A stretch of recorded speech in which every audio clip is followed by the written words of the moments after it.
From some kitchen where weird food combinations are made, it's the IGN Digigods. And now, please welcome two cooks who'd rather use Thor's hammer to mince meat than bash skulls, Mark Kaiser and Wade Major.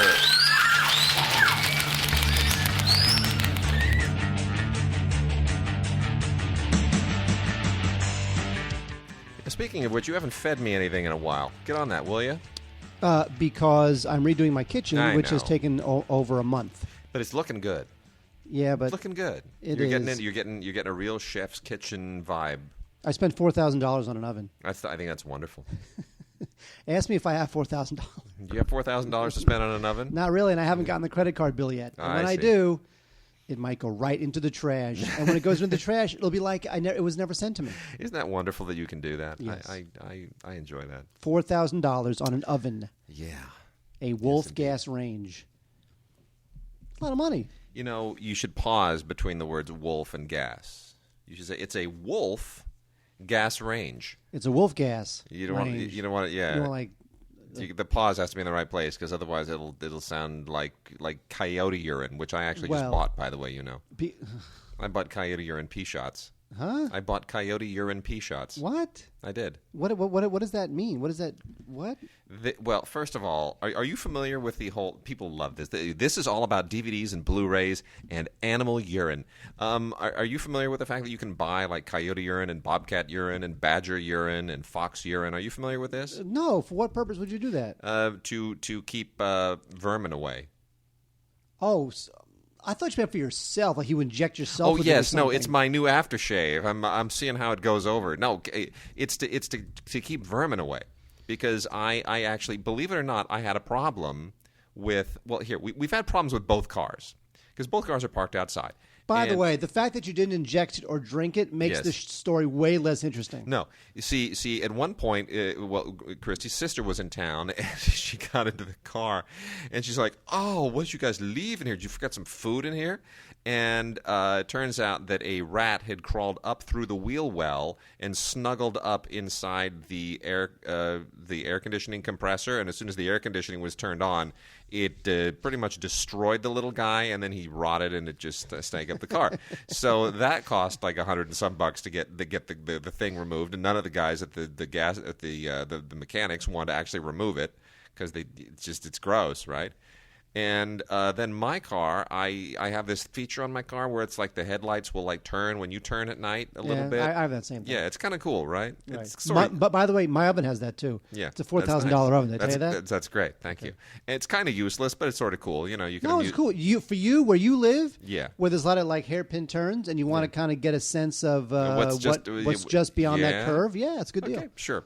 Well, anyway, that stopped working, and it turned out it was because a rat crawled up and inside around the headlight and chewed through the wires that made that possible. And to get that fixed, take a guess. Just wires, chewed through wires. $400. Yes. Really? Yes. That's 10 times less than my oven. So I figured $500 versus about $27 in coyote urine, which comes in these little they're pea shots, these little containers, these little like jars. You like unscrew it, and it's all apparently soaked in urine, and you set it in the wheel wells at night, and then apparently the rats will smell it and go, "Uh-oh, Wile E. Coyote's in town. I better head the other way." Presumably, that's the way it works. Well, where do you buy this? Go to predatorpea.com. No way. I'm serious. I'm still going there. Really? Yeah. PredatorP.com. I'm so there. Free advertising. They should have bought this spot. I feel like there it is. Bear pee, coyote urine, wolf urine, fox urine. Wow. Well, that's really the bobcat urine, lion urine. How do they get lion urine? How do they get that? It's mountain lion urine. How would they harvest that? They have basically they have these giant farms where there are these. They're not domesticated, but they are captivity bred, right? All these animals, and they're on these giant farms, and they are basically trained that when they've got to go, They had hightail it over to the trough where they pee in the trough, and then down in the dungeon, down in Grandpa Munster's dungeon, all the urine filters through, and they bottle it and they sell it. Wait, so these animals are in captivity for life just for this purpose? Yes, pretty They are much. not. Are they really? Dead serious. How many like mountain lions do they There are have? only like 2 companies in North America that even market this stuff, and one of them has like 80% of the market. This is the better part of the story. The one that has the 80% of the market in North America, I couldn't buy from them. Because their urine has not yet been EPA approved for sale in California. And this has. Let me. Yeah, this one apparently has, or else they're doing it under the table. Let me get this. Let me make sure you understand this. In North America, in the United States, the EPA, the Environmental Protection Agency, has to approve this organization to sell coyote urine in California, where coyotes run wild and urinate on everything in the first place. Explain that to me. Well, because you can't walk up to a plant where it just peed and like wring out the plant and just catch the urine. You know what? in a bottle. Maybe the EPA should go like round up the coyotes and make them, submit their urine for EPA testing. It's freaking stupid. At a certain point, come on. It's urine. Create a pee perimeter around your yard by using mountain lion pee liquid with scent tags, 33-day dispensers, or scent wraps, particularly across well-traveled pig trails. Yeah. The principle of the strange strategy is that specific animal urine scents, such as wolf, bobcat, coyote, and fox, will deter specific predators. Mm-hmm. The website says, well, wait, you are the website. Yeah. Okay, the website says that mountain lion pee is guaranteed to drive off desert animals such as armadillos, as well as wild boar. Yeah, and speaking of wild boar, I think we're boring people. No, I could talk about this forever. You'd be surprised. Oh hell! All right, let's talk about movies and DVDs and Blu-rays and junk and stuff. Mark, get that one off out of the way, and then I'm going to talk about some more interesting titles from Megahertz MHZ, which is a really cool new distributor. Okay, fine. Yeah. Wade, there's a sport. Sport's called football. Yeah, I know. They don't. It's not real football. Real football happened over the last weekend. By the way, Arjen Robben, rock on, led Bayern right over Dortmund in the Champions League final. Nice last minute goal, baby. That was a sweet move. That was like a whole other language. Yeah. Last sentence was it just a whole other language? I don't understand. My peeps understand. Everybody out there who's like Champions League, they're like, oh yeah. Is that the team with the gay guy? Thank you. Is that the team with the gay player? Is there a gay player in soccer now? There is, yeah, but I don't really keep track of that. I don't know. It made the news. Yeah. Okay. Road to Baltimore Ravens. Road to XLVII. Yep. 47. Baltimore Ravens, 2-time Super Bowl champs. Who would have thunk? Who would have thunk it? This is a very nice. Deep. Why don't they release these things on Blu-ray? I just don't get it. These things. All these NFL films things are so well shot that you would think that they would release them on Blu-ray. It's just bizarre that they're not. Anyway, this is a 4-disc set that includes the AFC wildcard playoff game, the AFC divisional playoffs, the championship game, and, of course, the Super Bowl, of which the Baltimore Ravens won all of them. So there you go. If you're a Ravens fan, go for it. All right, and Megahertz Networks, MHZ, Megahertz Networks, they're new on the scene, and they've been releasing a lot of really interesting stuff on DVD. Mostly European television stuff. And, the character of Maigret, the famous detective, made popular basically by Michael Gambon on British television, originally a Belgian figure from the Georges Simenon novels. And I had never really fully realized that there was a French-language Maigret series, but there is. Bruno Kremer plays Maigret in this fantastic series, of which there is now volumes 7 and 8, set 7 and 8 from Megahertz. And this is really interesting stuff. The question is, how does it compare to the other? I mean, it's very Sherlock Holmesy, probably more so than the British one. Obviously, Gambon kind of does his own deal. It takes place in Paris in the 1950s, and it's got beautiful photography, very nicely done. And I think it's a nice addition to the whole kind of the whole Maigret thing. In fact, I think they're doing a new Maigret, aren't they? No, that's the McRib. It comes out every season. It's okay. It's the chopped and formed meat product that McDonald's sells. Of course it is. So good. All right. And then we also have in German, Commissario Brunetti. Now go ahead, make a joke about that. I will not. Yeah. I will surprise you and not. Because it's Commissario Guido Brunetti, and yet it's in German.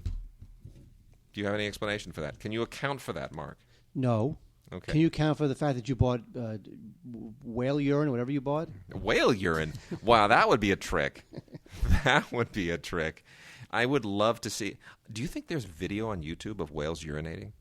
Well, they have to. YouTube seems to have everything. I think with when you really think about it, the ocean is just there are no more mysteries in life. Filled with filth. Like if you if you go to YouTube and you go, I'd like to see video of of Mark sucking on a lollipop. Even if you've never done it, somehow there's video of you doing that. I don't know how that happens. Well, I posted it. Okay. Anyway, Commissario Brunetti is a really cool mystery series from German television. And it's obviously based on the crime novels written by someone who is not German, Donna Leone. So it is an Italian story originally, but it's from German television, and it's really cool. It kind of reminds me of The Saint a little bit. It's sort of all over the place, cool exotic locations, really interesting scenarios. The actor who plays Brunetti is Uwe Krockisch. Uwe Krockisch. So let me say that again. Uwe Krockisch plays Commissario Brunetti. Isn't that cool? Yeah, I guess. I just like those names. Okay. Anyway, no, really cool mysteries. What I have here in my hands, I have not had the chance to watch all of them, but I've watched quite a few of them. And these are episodes 1 and 2, 9 and 10, 11 and 12, 13 and 14, 7 and 8. You don't need to watch them in any particular order. It's all just you can mix them up, mix and match. It's all really, really interesting.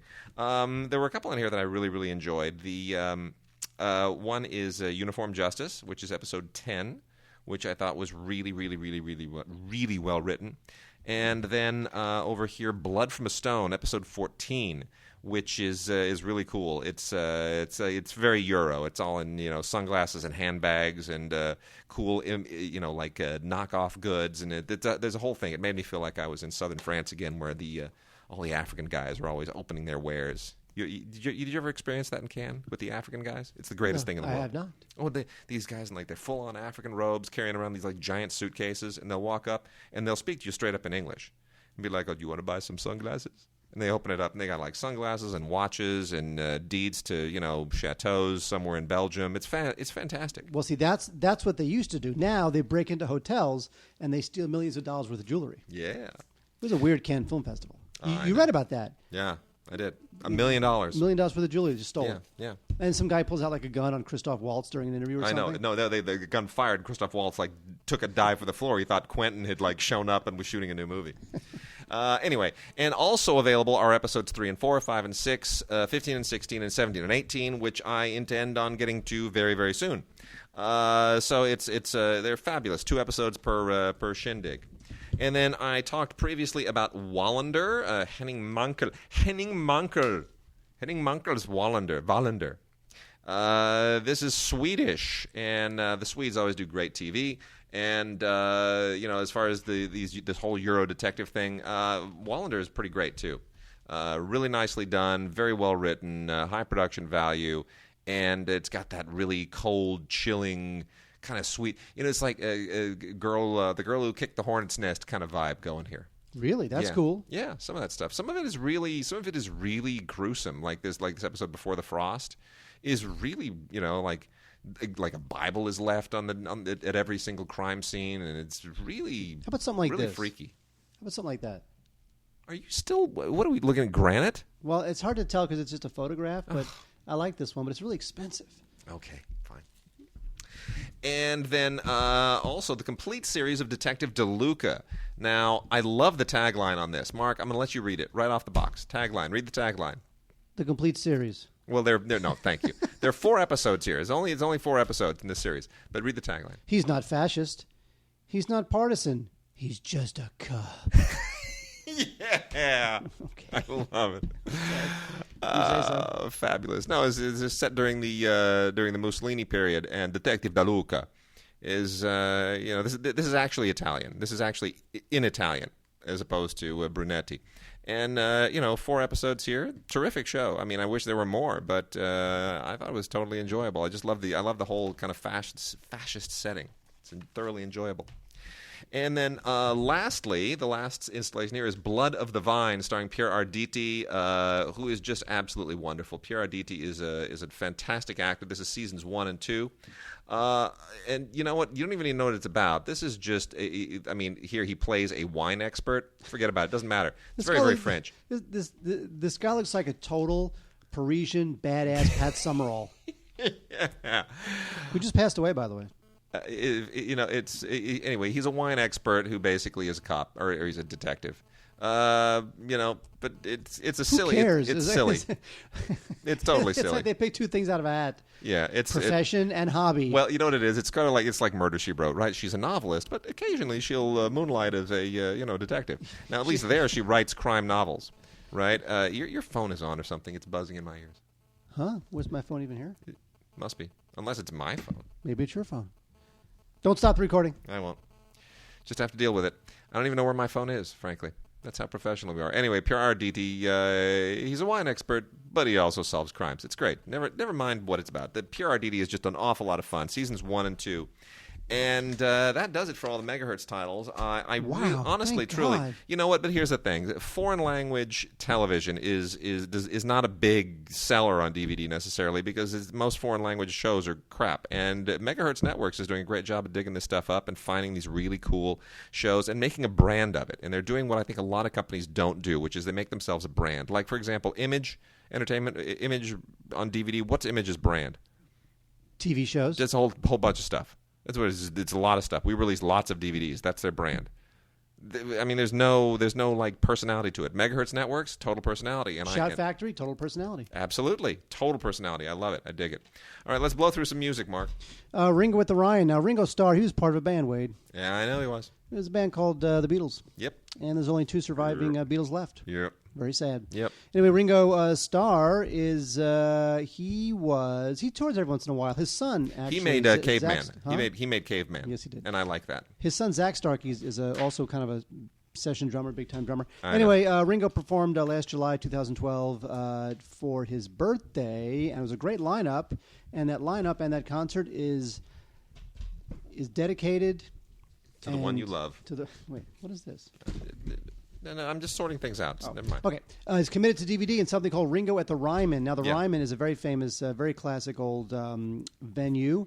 And this band includes Steve Lukather, who's a very famous session guitarist, Todd Rundgren, who I'm sure you've heard of, a bunch of other cool people. So get this. You got a bunch of Wings stuff. Mm-hmm. Sure. You got a bunch of classic stuff, like Bang the Drum All Day, which was a Todd Rundgren song, and he appears here. You've got a bunch of Beatles stuff, Yellow Submarine. You know, before you get Todd Rundgren, you do realize that Liv Tyler grew up thinking Todd Rundgren was her dad. Really? Yeah, and until she found out that Steven Tyler. Yeah, was her dad. Wait, so she didn't know who her dad was? Well, her mom was a groupie. She got around. Oh, I see. See, and she kind of hung with Todd Rundgren, and Rundgren was like, "Yeah, cool chick, nice little girl. How you doing, little girl? I'm your dad." And at a certain point, he's like, "Yeah, you know what? I'm not really your dad. It's the guy with the lips over there." I mean, couldn't you tell? She looks so much like Steven Well, Tyler. at a certain point, it was unavoidable, I guess. Anyway, Joe Walsh appears on this also, along with Brendan Besson, who's one of my favorite kind of indie rockers. Brendan Besson, look him up. And Richard Marx. Remember Richard Marx, Wade? Oh, I do remember Richard. Marx. Speaking of people who are married to other people, Richard Marx married to Cynthia. What's her name? Yeah, Cynthia Gibb. Nobody knows who was like Gibb is. Cynthia Gibb. She did some dancing in Flashdance, and then she got a real good. Had a great part in Staying Alive, which is one of my all-time favorite films. You realize that? I'm not going to touch that. Anyway, Ringo with the Ryman, good stuff. You're out of your mind. Now, it is a great movie. It's a great movie. No, it's not. Oh, it's a great movie. Dio is a classic kind of heavy metal, super chunky guitar chord riff, demonic imagery band. And this... That would be Ronnie James Dio? Yes, yeah. Finding the Sacred Heart. This is from Philadelphia, recorded in Philadelphia in 1986, Wade. 1986. Why don't we get paid? Why don't we get paid Ryan Seacrest money? Huh? Why don't we get paid Ryan Seacrest money? Why does he make so much? I don't get it. We're funnier. We're better. I don't get it. Actually, Ryan does his show from this very same table we're sitting at now. I get a kit fee. Oh, there you go. I don't know what that means. Anyway, Ronnie James Dio from 1986. If you love Dio, you'll love this. It doesn't look that great because it's from 1986, but still, it's like Ronnie James Dio. Can't beat that. Come on. Rock and roll children, long live rock and roll, time to burn, stand up and shout. Come on, king of rock and roll. Yeah. Ow! Ronnie James Dio. It's cool. Totally. Yeah, he's the man. Yes, Wade? You know what? Let me hit up some classical real quickly here. We got some classical.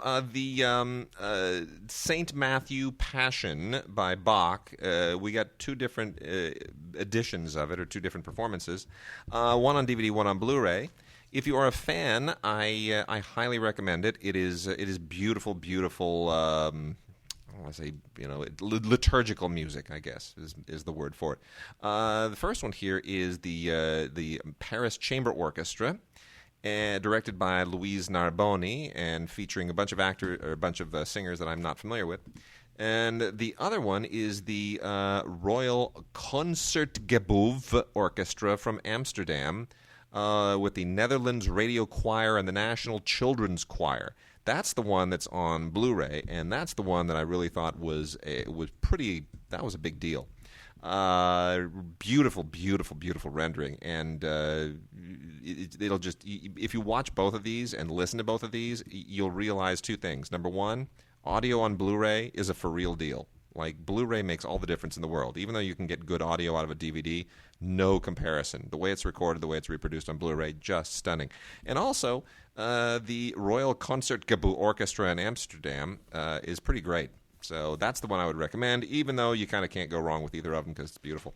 Also, I got a Blu-ray here of the Orlando Paladino by Haydn, which is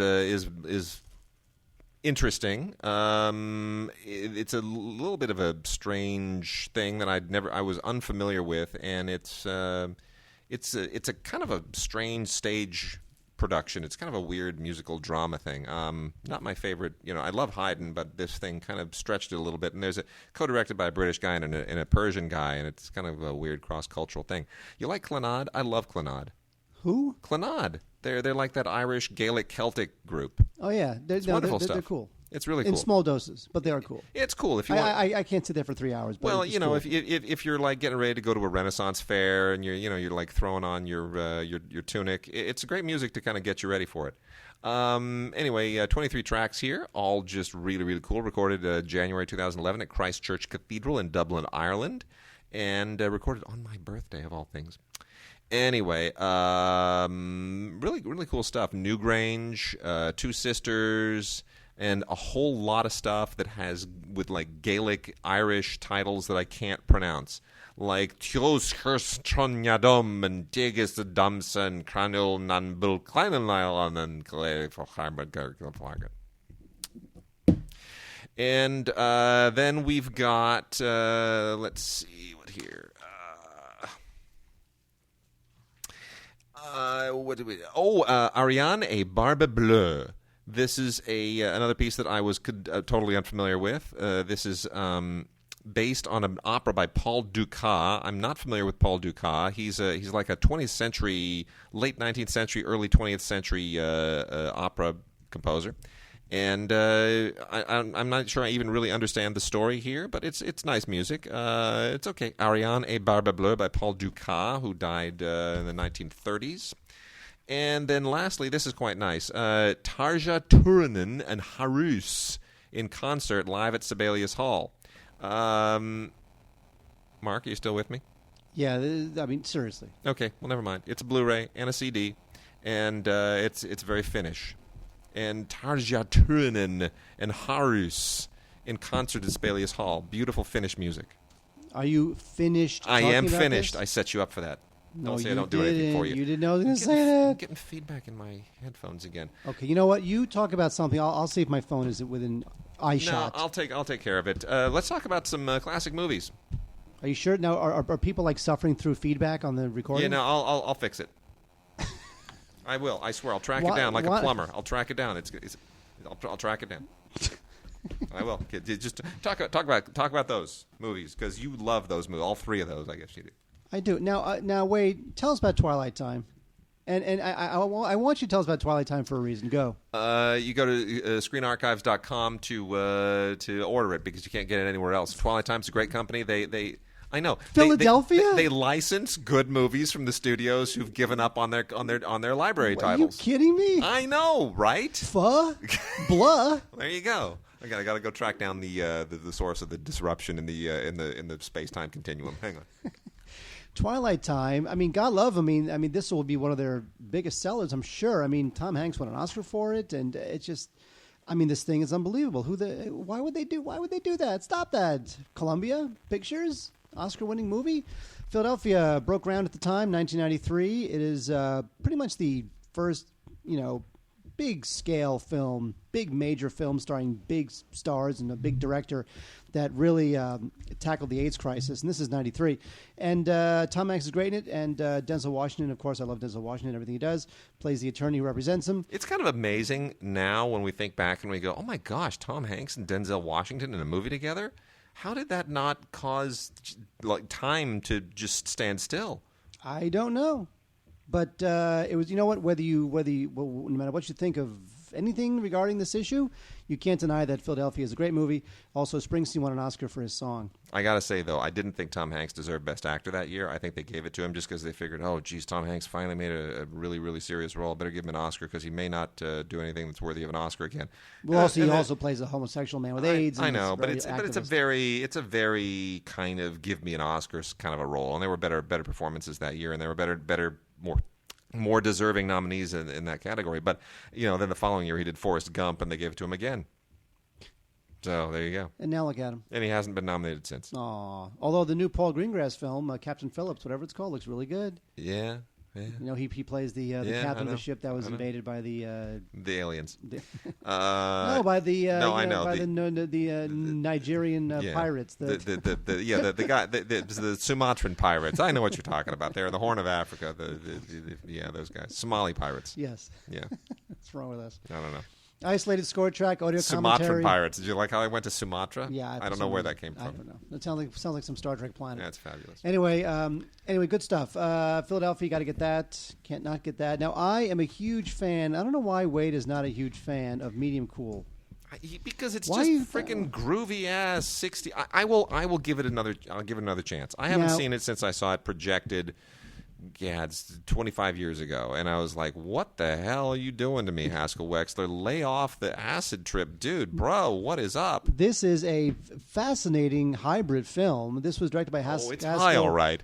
It's high. This is directed by Haskell Wexler, who's of course a great classic, all-time unbelievable cinematographer. How old is he now? How old is he now? My gosh, carry on. I'll look it up. He's got to be in his late 80s. He's got to be. He's what he's. Yeah. The movie it's from 1968, and this is the type of film that you would never see again, released by any sort of a studio because they would never make a film like this. It stars Robert Forster as a TV cameraman who goes to cover the National Democratic Convention in Chicago. And what Wexler does here, which is so interesting, is that he has a story that he wants to tell, a narrative fictional story, but he tells it while he's covering the actual Chicago convention, which, of course, as you know, ended in riots. So he's sort of melding the riots that actually happened while Forster's character sort of, he sort of goes through that environment, dealing with other people, other characters in the film, one of which played by Peter Bonners from the Bob Newhart Show. And you love Peter Bonners. And it's just a great little hybrid film. It's like cinema verite combined with documentary, combined with fiction, and it's just a fascinating film called Medium Cool. Great stuff. Obviously, Criterion liked it enough to release it. This has a new 4K digital transfer. It looks great, although don't forget this is 1968, and these are handheld cameras, so it didn't look all that great.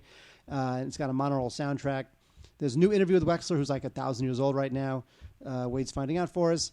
He's 98. No, not 98. 91. He's 91. He's 91. He's and awesome. he's got a film in post-production and 2 films in pre-production. He's awesome. At least according to IMDb. But you know what? I've got friends who claim through IMDb that they have films in pre-production, and they don't even have. They barely even have a script. So it's like, you can pretty much claim anything you want. Even me? But still, I mean, look, I can direct Star Wars. You know what? He just did Occupy Los Angeles. and Bringing King to China, 2 documentaries. Yep. Cinematography, yeah. Yep, love him. Nice. Anyway, Medium Cool, I think, is a super cool experimental film. Wexler approved the Blu-ray, which probably means that they showed it to him, and he said, sure. He's posting 4 Days in Chicago, which he directed. Isn't that amazing? He's what? He's in post-production on 4 Days in Chicago. Now, interesting. Now, is that a sequel of sorts? It is. No, it's a personal look at Chicago over 4 days in May 2012. Days filled with politics, protest, and police. I'm reading this right off the IMDb, so there's no big deal. Let's see. The Occupy movement. It's the whole Occupy thing. So it's a little bit in the medium cool vein, I guess. Fascinating. Yeah, it's when the Occupy movement, National Nurses Union, Iraq Veterans Against the War Code Pink, and others converged on Chicago to tell President Obama and Mayor Emanuel to stop the insane spending on wars around the world and bring the money home for housing, schools, and healthcare. Fascinating. He still is the same guy he always was, man. 91 years old, and he's out there making documentaries. These people are going to occupy my colon. Is that what they said? The colon. Anyway, Mike Lee. When you get a certain age, everything's about your colon and your prostate. Yeah, it is. It really is. Kind of, actually. I'm getting there. I'm telling you. Michael Lee, one of my favorite directors. Life is Sweet is the other Criterion film out this week. I don't know how I feel about this movie. But it's awesome. You know that? Yeah, but it's I awesome. have watched this movie, and I thought it was really funny, and I thought that it was kind of annoying, and I love Mike Lee, but gosh darn it, I don't know how I feel about this movie. This movie is like the stuff of life itself. It is. It is so it is just, you just feel like you're living with this British working class mom and dad, and they have twins, and one twin is kind of a good girl, and the other is kind of like this angry, loser kid. And it's great. It's just so much fun. It was Mike Lee's first kind of big film, and I think this thing is just terrific. It was the launching of Mike Lee's career, at least here. Yes. And he's since made half a dozen great films since. And I'm a big fan of Life is Sweet. This is a 2K transfer, so it's not like the greatest transfer ever, but it is a 23-year-old film. So can you believe that? 1990, just 23 years ago? Yeah. Mike Lee, who can be... Mike Lee does an audio commentary. Mike Lee, I've seen him speak. He could be rather puckish when he speaks. I'm not laughing at that. I'm laughing at something else that I'll show you in a second. Okay, fine. He could be rather puckish and honest and a little bit brutal and blunt when he speaks, and that's always entertaining. And this is great. Life is Sweet, terrific film, highly recommended. Jim Broadbent is in it as the dad. Stephen Ray is in it. Alison Steadman. Really good stuff. Love this movie. Life is Sweet. Awesome. Fantastic. I'm going to talk about a few titles from the Warner Archive collection. We love the Warner Archive collection. They are just doing fantastic stuff. That's WarnerArchive.com, where you go to find out all these fabulous old movies that they release on DVD-R, and some of them are Blu-ray, but most of them are DVD-R. And don't let that scare you, because it's really super high-quality DVD-R. It just means it is MOD, Manufacture on Demand, and Warner has pioneered that area and is far ahead of a lot of other studios in making some of their less easily marketable titles from their library available to people who want them, so they don't have to say, wow, we can't really justify marketing this, so we're not going to release it. Because normally if you have a title that needs to be marketed, you've got to print, you punch out X number of copies of it and send them to stores and, dedicate some ad space in magazines. And if it's just a little title, you're like, we can't really justify that. And otherwise, those never would have been released. But Warner, it makes it possible through the whole manufacture on demand system to just manufacture them as they are ordered. So even if there's only interest in one, it's still financially justifiable to them to punch it out and send it to that one person that wants to see it. So here, without further ado, are some of those titles. A movie called Sincerely Yours. Now, Steven Soderbergh, made what may very well be his final feature film. He might do some television and other things, but he'll do films again. But he made Behind the Candelabra. Did you watch it on HBO? It was in competition at Cannes, by the way. It got great reviews. I don't have HBO. Didn't win anything at Cannes. Don't have HBO. But it got great reviews. I haven't watched it either, but I'll watch it when we get it on DVD and Blu-ray. However, it got great reviews. Michael Douglas playing Liberace, Matt Damon playing Scott Thorson, his longtime lover. Emmys for everyone. Emmys for everyone. Michael Douglas actually looks more like Terry Kaiser in the pictures that I saw, think which you is said kind that of last scary. week. Yeah, Yeah, you're it's fine. really creepy. But anyway, fantastic performances all around, or so everyone said, all of our friends at Cannes. And a lot of people are overlooking the fact, first of all, could I just point out something before I go too far afield? You know, Scott Thorson's been going around writing these various pieces and saying, you know, this is how Liberace kept his homosexuality secret for so long. Did Liberace really keep it a secret?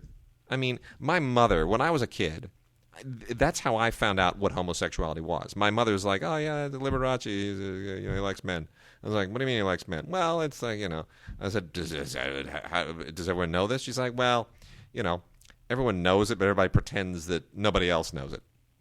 Right? That's what it was all about. Everyone knew. It's like, come on, seriously, give me a break. Like that wasn't obvious. People just chose not to talk about it. Anyway, here's what I love about Sincerely Yours. Liberace stars, the actual Liberace, not Michael Douglas, the actual honest-to-goodness Liberace stars in Sincerely Yours. A film that would be perfectly fine, a perfectly adequate, 50s era programmer, if not for the fact that we now know so much of what Liberace is, what we publicly know about his persona, now makes this so utterly freaking hilarious. It is like a camp classic now. Now, a lot of this is dedicated to him, basically. It's like an Elvis movie with Liberace, right? He takes time out to just do a lot of performing that has nothing to do with the plot whatsoever. And it's some great stuff, you know. He really just dolls up all of these. What he does with classic pieces, he just dolls it up in his own way and just embellishes it and makes it ridiculous. And it's fantastic. I love it. But I got to tell you, Mark, which of the pictures in the back of the box is least realistic? Is least like who Liberace really was? It's just a picture of him kissing a woman on the lips. But doesn't it look like he's just thinking, I better get paid for this. I better get paid well for this. Well, look at Rock Hudson. He did the same thing. I know, but Rock Hudson somehow, it's like none of us really knew with Rock Hudson, and it was, he was such a manly man. It's like friggin' Liberace. Are you kidding me? Even people who at the time, if they can claim they didn't know that Liberace was gay, seriously, do you want to see this man kiss a woman? I mean, is that in any? No, no, I don't know. Gives a crap. No, play the piano. Play the piano. Just play the piano, man. Don't try to be a sex symbol. I don't need that. Also, Stampede, starring Rod Cameron and Gail Storm and Johnny Mac Brown and Don Castle.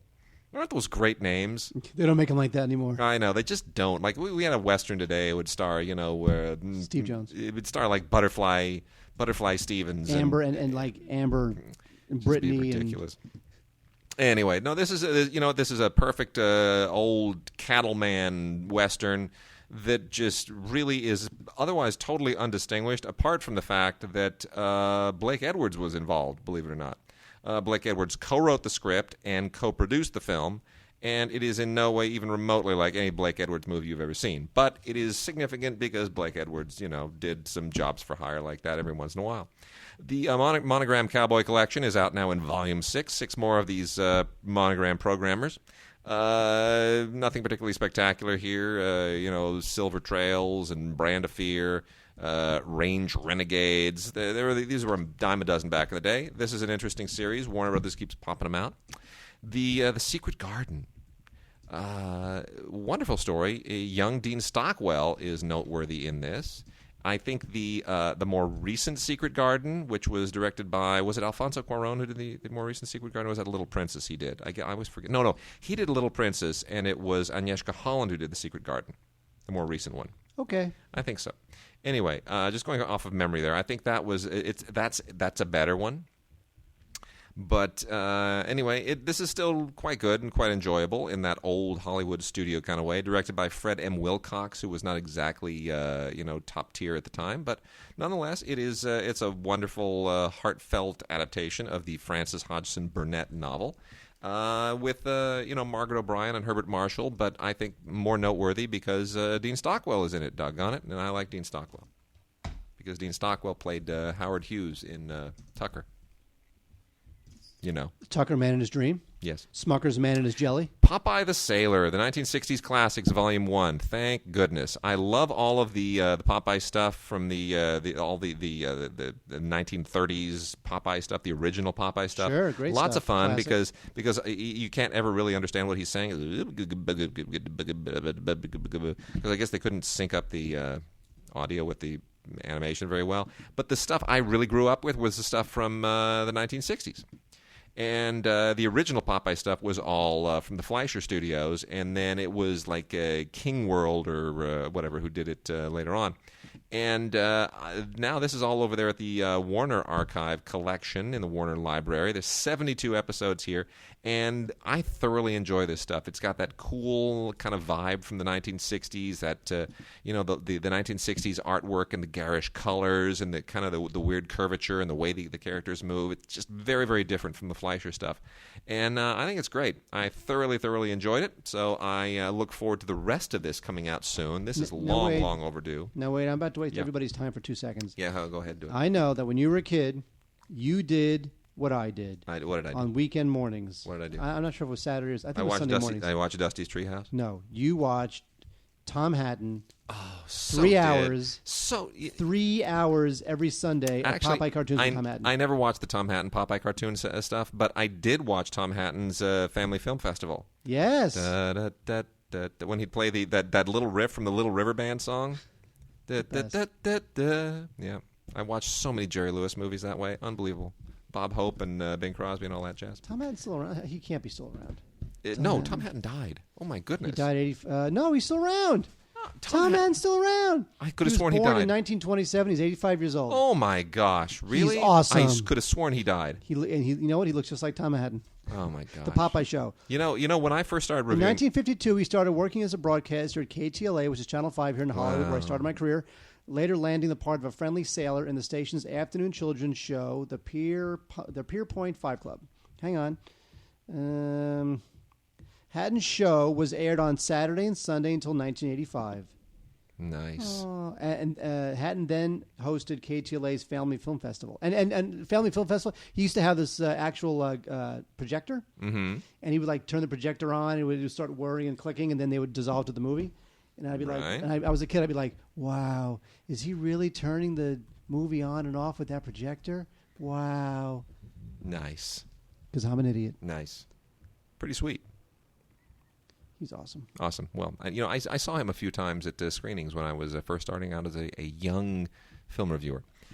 Anyway, okay, 1941, The Maltese Falcon, right? We love The Maltese Falcon. Fantastic. I don't understand it. Fantastic movie. Don't understand Doesn't matter. It doesn't need to make it. It's just you've just got Bogart and Sidney Greenstreet and Peter Lorre and Peter Lorre saying it's exactly very Weasley. And then, of course, they figured, you know what? We don't need that Bogart guy. I think that Sidney Greenstreet and Peter Lorre, I think they can carry a movie by themselves. And thus was born The Mask of Dimitrios, which also doesn't make any sense. Based on a novel by Eric Ambler. Never heard of Eric Ambler. Have no idea who he is. But, The Maltese Falcon, The Mask of Dimitrios, doesn't matter if Bogey's not in it and if he's moving on to bigger and better things. We can, it's all right. We'll make do. Well, not so much. But I will say this, even though this is kind of, and directed by Jean Nicolesco, by the way, not one of his top films, but it's an interesting noir from the period. I think it was probably more interesting at the time, maybe because the novel was more popular, maybe because the actors were, really in their prime. But this is from the Film Noir Archive collection, part of the Warner Archives. And you still go to warnerarchive.com. But the only thing about this, don't focus on the film. Just focus on Sidney Greenstreet being large and fat and using his voice so effectively. And Peter Lorre being Peter Lorre and just being Weasley and being really upset and very agitated by people. Not really liking it. I'm very upset. I could do that all day, by the way. Yeah, please do. Okay. Anyway. So that's a lot of fun. Mark, carry on. Oh, Wade, hi, how are you? So, Wade, for some reason, there's a movie. Every week there is, for some reason. And I'm really trying to figure out why The Notebook is, A, so incredibly beloved, It has to be released 17,000 times on Blu-ray and DVD. I have no idea. As if it wasn't enough, and maybe, Ryan Gosling has a new film coming out. Ryan Gosling is, of course, Ryan Gosling. So maybe that's justification enough. But we now have the Notebook limited edition gift set. This is a Blu-ray, a DVD, and an ultraviolet. This also includes a 96-page journal, a keepsake locket, and 6 postcards. Nice. Now, Wade, I'm going to say something that will be controversial and anger-inducing. I've never seen The Notebook because when it came out, I didn't have a girlfriend, and I still don't have a girlfriend. So there's no reason for me to watch this stuff. And plus, now I'm too old to really cry at the end of it. Nice. Because to me, love is lame, and Nice. just horrible and angry and bitter, and I just don't believe in love anymore. Wade, I just don't believe in love. Sure you do. So what's the point? Sure you do. But you know what? Hey, Women love The Notebook. Look, my father was married 5 times before it finally worked out. So, Wow. and I'm the result. So, well, stick with it. In that case, it didn't work out. Some of the stuff is ported over from previous iterations. 2 commentaries, deleted scenes, 4 featurettes, a Rachel McAdams screen test, and there you go. The Notebook is now so Swanky. big, it's now so thick it takes up an entire shelf at Best Friggin' Buy. unbelievable. Because the thing is just so thick with lockets and Bloody unbelievable. DVDs and journals and postcards. Beautiful. Shot Factory keeps releasing these action-packed double features of classic films or classic kind of exploitation action films on Blu-ray, and a lot of it is just like, all right, thanks for that. I'll pay attention to that someday. But this is actually a pretty good one. A couple of Peter Fonda movies, one of which is pretty significant. Dirty Mary, Crazy Larry. Yeah. Right. Pho. Totally. Susan George and Peter Fonda rock on. He's a NASCAR driver and he needs some money fast. And Susan George, all right, I'll hang with you. Vic Morrow was in this, of all people, who lost his head when he was making Twilight Zone. And I mean, he lost his head. That's a rude joke, isn't it? Did I ever tell you my story of talking to Peter Fonda on the phone? No. I must have told. Well, the other one, by the way, Race with the Devil, Peter Fonda and Warren Oates, who was, whatever happened to Warren Oates, man? He was just the man for between Bonnie and Clyde and a lot of come other stuff. on, He's Bonnie and Clyde, please, Stripes, Sergeant Hulka, he's our Thank big you. toe. There you go. Warren Oates was the man. But anyway, so that's kind of the B movie here, the B side. But really, Race with the Devil, Dirty Mary, Crazy Larry, a great couple of films. And by the way, you know who also is in Race with the Devil? Loretta Swit. Did I tell you my Loretta Swit story? Yeah. Have I told that story on this show? I'll tell you what. You tell a Peter Fonda story. I'll I'll tell a Loretta Swit story. Jeez, I can't say that. Loretta Swit. Peter Fonda story. Go. Okay, so I was producing I was a segment producer producing interviews on a late night talk show on NBC, and Peter Fonda was a guest. So this is in the mid '90s, and we were setting up the pre-interview because, as you know, whenever a celebrity shows up to a talk show, they talk to a producer on the phone a couple days beforehand to discuss Sure. the questions that are going to be asked. So nothing is a surprise when they show Never. up on any talk show. Of course. So the publicist. You mean all those people on the Tonight Show? They're not shocked when Jay Leno whips out some letter and artifact from their past or some movie clip? Are you serious? It is unbelievable. Wow. So anyway, I was told by the publicist that Peter's going to call me at Tuesday at 5, whenever it was, and the publicist tells me at the end, he says, "I'm just letting you know that when Peter talks to people on the phone, instead of saying hello, he says goodbye, and at the end of the conversation, instead of saying goodbye, he says hello." And I was like, okay, I guess. So All then right. it's Tuesday at 5, and the phone rings, and this guy says goodbye, and so Peter. He goes, "Yeah, hey, Mark, we have the conversation, and we talked about the show was going to be on. And all right, Peter, look forward to meeting you, tomorrow on the show. All right, Mark, it's nice talking to you. Hello." He hangs up the phone, and it was, you know what? And even though it's coming, it was a little freaky. That's great. I have to say. Well, here's my Loretta Swit story. It's not nearly that interesting. So I was at Osh, I don't know, 6 months ago. Not more than that. It was probably let's see, the baby wasn't here yet. So I don't know, 9-10 months ago, let's say. I was at Osh. Now, Osh stands for Orchard Something and Hardware. Home supplies? Yeah, Orchard Supplies, Hardware, something. Anyway, so it's basically like Home Depot, except the floors are dirtier. So I'm at Osh looking for some damn thing. I don't know, pruning shears. Who knows? Don't I don't we have know. an interview, by the way? Yeah, we do. Yeah, we'll get to that. And I'm looking at pruning shears, let's say, I don't know, whatever. And I couldn't find it. So I leave Osh and I get back into my car. This is over on Bundy. And I look next to me, and there's this Mercedes with like fuzzy dice and a bunch of crap hanging from it. And it looked like someone really, really eccentric and crazy just populated their car with a bunch of crap that shouldn't even be in a car. And I just thought, who would take their Mercedes and put a bunch of crap in it? And here comes, an old Loretta Swit roaming over, and she gets in the car with like some other person, and they take off. That's my Loretta Swit story. My story She's is crazy. so much better. Your story's way better. Exactly. All right. Well, Mark teased it. Yes, we do have an interview. We have an interview with a first-time filmmaker, first-time Canadian filmmaker, whose movie we actually talked about a couple of weeks ago. We'll get to that in just a moment. Some interesting insights into her film. And before we get to that, I'm going to make mention of another Twilight Time title from the Fox Library. God bless the people at Twilight Time. No, this is not like Philadelphia. This is an older movie, which I don't know why Fox would want to kind of throw the towel in on doing this themselves, but thank goodness they did, because Twilight Time did a great job with it. And of course, all of these Twilight Time titles are limited in release. There's only so many that they press, and you got to go to ScreenArchives.com to get them. This is Leave Her to Heaven, the 1945 enormously successful melodrama, and this was a huge hit at the time. John M. Stahl directed. Based on the novel by Ben Ames Williams, screenplay by Joe Swirling. This was quite a film at the time, featuring just a spectacular performance by Gene Tierney, whose hair is just magnificent in this movie. Cornell Wilde, Gene Crane, and a young, dapper, dazzling Vincent Price. There is an audio commentary on here with Daryl Hickman, who's one of the actors in the film, along with Mark, the other person on the audio commentary. Grumble, grumble, grumble, grumble. Marlon Brando? No. Grumble, grumble, grumble, grumble, grumble. Come on, people. Grumble, grumble, grumble. That narrows it down to 75 different people. Whose favorite phrase is, for Christ's sakes, people? An Keith email. Olbermann? You've gotten emails. Keith Olbermann? No. Gosh, you're disappointing me today. Richard Schickel.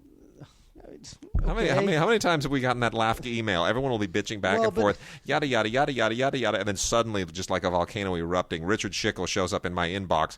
For Christ's sakes, people, you're all wrong. I love it. It's always entertaining.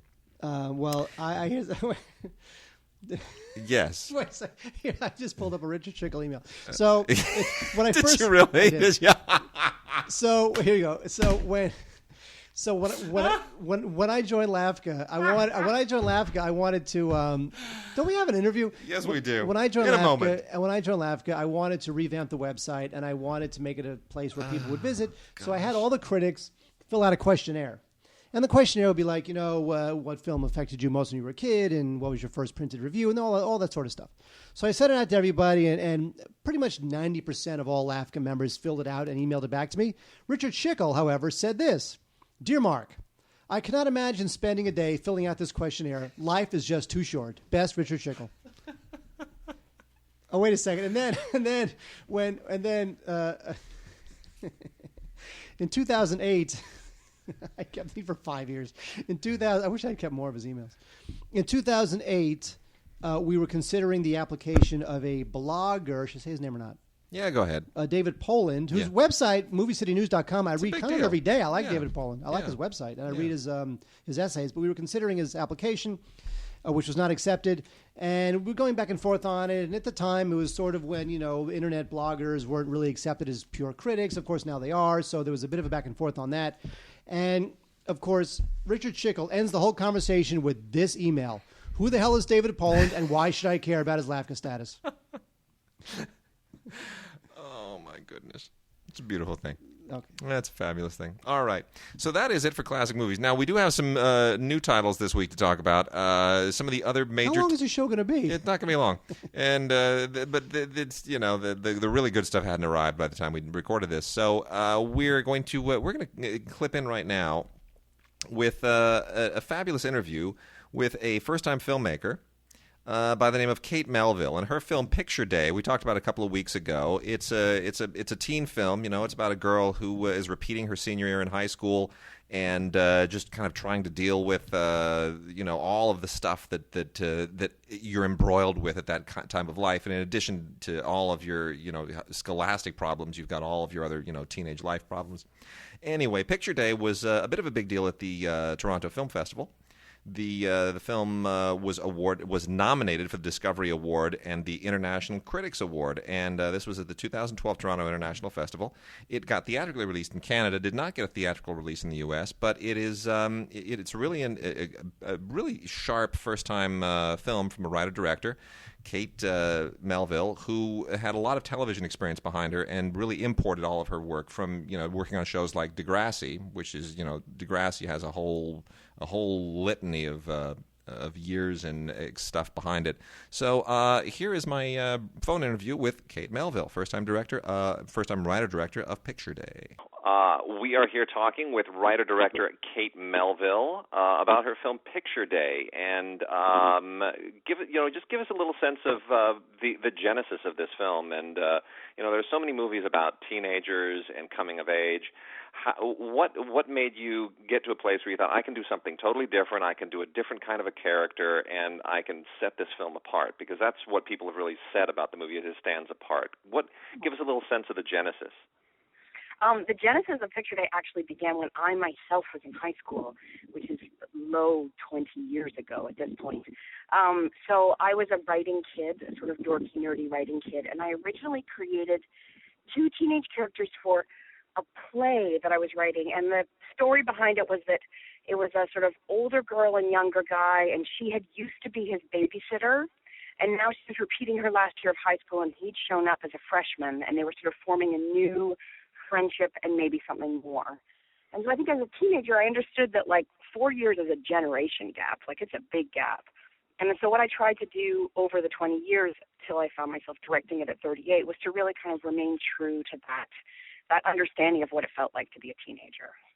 Now, you were involved with the Degrassi franchise for a number of years, the Degrassi, The Next Generation. I mean, Degrassi goes a long way back, even to when I was, just coming out of being a teenager, and I'm not going to tell you how long ago that was. But it's sort of been the antithesis to things like Saved by the Bell and all of these TV shows that really try to glitz up and insert jokes into the whole process of growing up where it really doesn't belong. Degrassi was sort of the gritty, realistic take on that, and a lot of us have appreciated that over the years.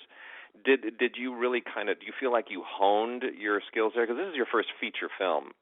Was Degrassi really, was that the sort of the training ground, do you think?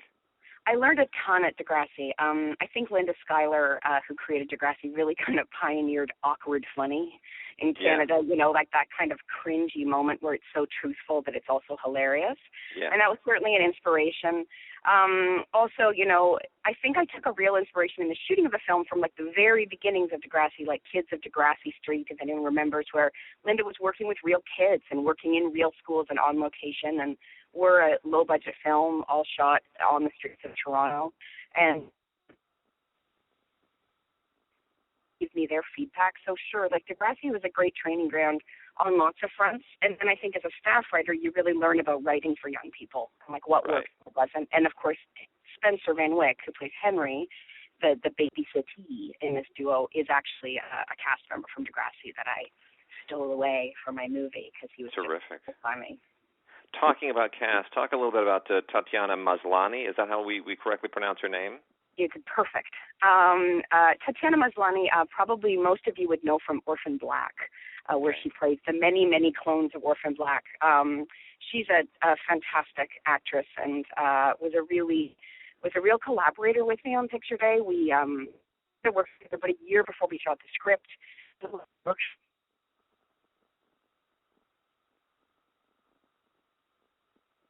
Play a little bit, and she's very funny, which is something that I think is sort of new that you get to see in Picture Day.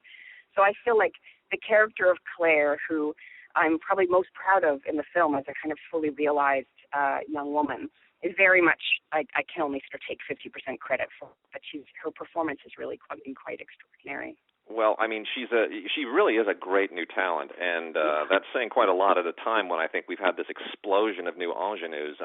She just seems, there's something about her that just seems a lot more fresh and honest as opposed to kind of, Disney generated, which most of them seem to be. I mean, there's something very, I mean, is some of that maybe the fact that she comes from a remote part of Canada? Is there some part of that to her personality? I think, honestly, like any overnight success, it's often 15 years in the making. Like, Kat's a real vet, right? Like, she's been working in Canadian film and television for over 15 years, and she's incredibly skilled as a performer, which is something that you kind of lies underneath how playful and honest she is to watch. So it's like this great kind of combination of head and heart. She's got this amazing skill level, and she's an absolute consummate pro, and at the same time there's this great playfulness to what she does, and there's a great kind of, you don't quite know what she's going to do next, which I think is delightful for the audience and really fun on set. We spent a lot of time laughing. We really did. Well, and you were, I mean, you had great success with this film, your first film, and you were at the Toronto Film Festival with it. That's a wonderful place to kind of present yourself as a filmmaker. Good experience overall? It was incredible. It was really quite remarkable. Of course, I grew up in Toronto, so I was skipping high school to go to the film festival when I was a teenager. It's a little funny, like my family are all here as well, so, you're on the red carpet, but your mom is, like, behind the photographers telling you to smile. So it was all kind of a wonderful and hilarious experience. And for a small film that, really kind of came out of myself and Tatiana and Spencer Van and Stephen McCarthy, the three actors and myself kind of creating the story together, to have such a debut with, all the attention and that the Toronto Film Festival can offer was really wonderful. Right. So what's up next? I mean, this is, you spent a lot of time in television. You've really, really done your time with a lot of hours of television, and now you've got a feature film under your belt, and a successful one at that. So what are the plans for the next step? I would say I've definitely got the bug of directing. It was probably a solid 15 years after film school before I worked up the courage to actually do it, but now I have. I definitely want to do it again. I'm working on another feature about a commune in the 1970s in Northern Ontario that goes terribly wrong in a sort of, again, awkward, funny, tragic way. My joke is it's like Lord of the Flies meets Hair. Oh, that's great. So I'm working on that in terms of a next directing project, and then of course as a writer, that's how I make my living. So I'm always writing, and it's an exciting time. And Picture Day, of course, is released today, the 21st. So I'm excited to kind of put it out there in the world. It's been on the festival circuit, and to kind of see how people respond. So brilliant. Yeah. Well, Kate, thank you so much for talking with us, and we wish you all the best, and hopefully we'll talk again when you get that next film going. Thank you so much, Wade. All right, thanks. So, lovely lady, and we really wish her all the best going forward on all of her future endeavors, Kate Melville. Okay, so Mark, here's what we got this week. We got some bad movies that were recently released. Hansel and Gretel Witch Hunters in 3D. Honestly, seriously, what are these people thinking? I mean, what was the audience for this movie? Gee, let's say let's try to ride the. Let's see if we can combine the whole fairy tale reboot thing that's been going on with the Snow Whites and everything else, and let's combine that with like the vampire hunting thing and the Twilight thing and the Avengers thing, and get the guy from the Avengers. And by the way, that Avengers guy, Jeremy Renner, let's not even really let anyone know that he's in the movie. Let's just market it as if it's just some generic actor, and not even take advantage of that. This is and on top of that, this thing's just horrendous. It's just so bloody horrible. Who thought of this? Hansel and Gretel, an old Grimm's fairy tale. Let's turn them into crime-fighting, monster-destroying superheroes. What the hell? Well, because they're trying to glom on the whole Snow White and the Huntsman thing. Oh, jeez, it's just dreadful. Anyway, they're witch hunters. They're witch hunters. Hansel and Gretel, witch hunters in 3D. The unrated cut with intense new footage not seen in theaters. Oh, really? Because the footage was too intense for audiences? They were afraid it might make too much money? Good freaking grief. Includes an unrated cut with more witches, weapons, and action. More witches? oh, there weren't enough witches the first time around. I'm so glad they added more witches in the unrated cut because I want to see more witches get blown away. Horrible. Dreadful movie. 3D awful. It's just, I hate 3D to begin with, but the 3D in this is just pointless, absolutely pointless. Anyway, it's on Blu-ray. It's all, it's got a bunch of featurettes on it. It's just utterly embarrassing on a level I can't even comprehend. Mark, yes. Speaking of embarrassing, would you Identity Thief take us out with that? I will. Identity Thief, Wade. It's I don't know how. It's funny how Jason Bateman was sort of like Left 4 Dead for a while, then suddenly he just became like a thing. When did Jason Bateman become like a leading? You know what it was? It was when he did Hancock. Oh, I guess. I think Hancock might be where he suddenly became like a guy who you would actually, cast in big studio movies. In Identity Thief, he plays a guy whose identity is stolen from a crazy woman played by Melissa McCarthy, who was hilarious in Bridesmaids, and she is. You know what? I think in the one note that she plays that one note amazingly well. Yeah. But someday she's going to have to do something different. You know, Jerry Lewis at Cannes a couple of weeks ago, he was there promoting this new film that he's in, which was destroyed. Destroyed. Well, he got destroyed. Nobody knows anything about the movie. It's a dramatic role, but he said something. He's always said this. It's not like it's new, but everybody always wants to ask him the question. Why don't you think female comics are funny? I don't think women are funny. I think women shouldn't do comedy. Women shouldn't do broad comedy. And he gets mutilated for saying that all over again. Just stop. This is how the guy feels. Leave him alone. He's Jerry Lewis. He's old. Well, you're telling me. Anyway, he doesn't think she's funny. He specifically does not think Melissa McCarthy is funny. He doesn't think any women are funny. He's out of his mind. Yeah. He doesn't think any women are funny. This movie is a perfectly acceptable rental. If you're at Redbox and you're like, God, I've seen that and I've seen that, and I need to kill 2 hours with a Domino's pizza and my girlfriend who I can barely stand, what should I watch? Identity Thief is perfectly fine. All right, there it is. Done. All right, thank you, everybody. We'll be back next week with more fun and frolic. We'll see you then.